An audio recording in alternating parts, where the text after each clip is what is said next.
I'm going to tell you a scary story. In 2018, a man was camping with his 2 dogs in the Beartooth Wilderness area in the early 2010s. He had his tent set up on the ground, and one night he was awoken inside of his tent to what sounded like screams in the forest. So he starts making loud noises, banging on the tent, trying to scare whatever is out there to come closer so that he can see what it is. Because in his mind, whatever it is probably bigger than a tent, and therefore couldn't hurt him if he made it go away.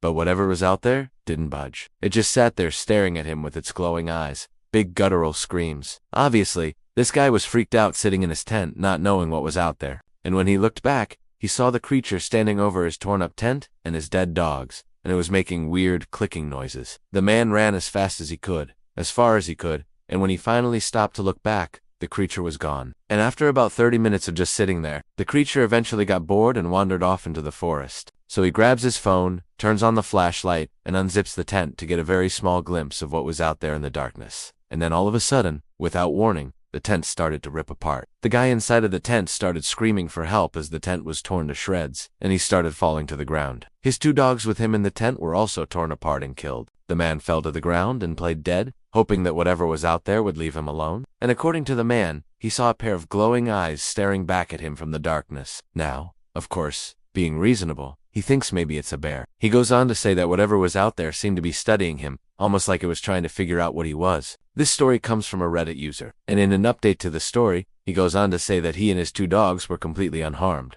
But another user on Reddit wasn't so lucky. They said that while backpacking in the Beartooth Wilderness area, they were awoken in their tent to what they described as blood-curdling screams in the forest. Their tent was 30 feet up in a tree, so they felt reasonably safe. But when they looked out of the tent, they saw a large, dark shape standing at the base of their tent looking up at them with glowing red eyes. The story goes on to say that the creature started clawing at the tent and growling very ferociously. But this story has a much more terrifying twist. After the man was left alone, assuming that the creature had run off, he started to crawl away. Some people have speculated that these stories are made up, but some people have also speculated that these are true stories of the Beast of Gable, a large unknown creature that is said to roam around these woods to this day. Do you believe these stories? Let me know in the comments below.